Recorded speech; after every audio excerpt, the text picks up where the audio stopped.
সোণাপুৰৰ চামতা পথাৰ অঞ্চলত যোৱা নিশা সংঘটিত হয় এক চুৰিকাণ্ড। জানিব পৰা মতে অঞ্চলটোৰ পৰা চোৰে লৈ গ'ল এখন ৰয়েল এনফিল্ড হাণ্টাৰ বাইক।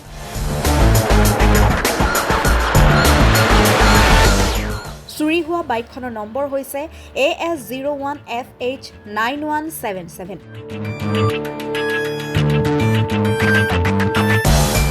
প্ৰাপ্ত তথ্য অনুসৰি বাইকখনৰ মালিকে সদায় থোৱাৰ দৰে নিশা বাইকখন যথাস্থানত ৰাখিছিল যদিও পুৱা বাইকখন নেদেখি চিন্তিত হৈ পৰে।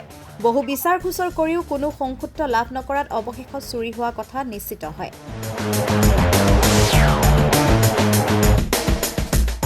ইতিমধ্যে বাইকখনৰ মালিকে এই সন্দৰ্ভত স্থানীয় আৰক্ষীক অৱগত কৰিছে। আৰক্ষীয়ে ঘটনা সন্দৰ্ভত তদন্ত আৰম্ভ কৰিছে যদিও বৰ্তমানলৈকে চোৰৰ কোনো সন্ধান পোৱা নাই।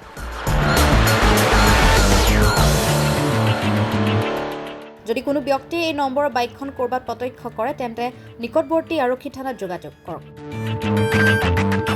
মানে যোৱা ৰাতি মই 12:15 মিনিটত মই বাইকটো আনি ঘৰৰ ভিতৰতো মই থৈছোঁ। থোৱাৰ পিছত মই যাই কিনে টোপনি মাৰিলোঁ। টোপনি মাৰাৰ পিছত মই ৰাতিপুৱা যেতিয়া উঠিলোঁ, মই সোণাপুৰৰ অলপ কাম আছিল, মই ভাবিছোঁ মই সোণাপুৰ আহোঁ। মই বাইকৰ চাবিটো লৈ আহি কিনে চাওঁ যে মোৰ বাইকখন নাই। কি বাইক আছিল আপোনাৰ? মোৰ হাণ্টাৰ 350 আছিল। 350 হাণ্টাৰ 350 AS01FH9177 আছে ছাৰৰ ওপৰত। নিশ্চয় ওলাই দিব মোৰ বাইকখন। ৰাতি 12:15 মই বাইকখন আনি থৈছোঁ। মই ঘৰৰ ভিতৰতে থৈছোঁ। হয়, কাৰো ওপৰত এনেকুৱা সন্দেহ নাই। মই আমাৰ চামতা পথাৰ পৰে। হয়, সোণাপুৰ চামতা। মই আমাৰ চামতা পথাৰ পৰে। হয়, সোণাপুৰ চামতা। News desk report, Republic any.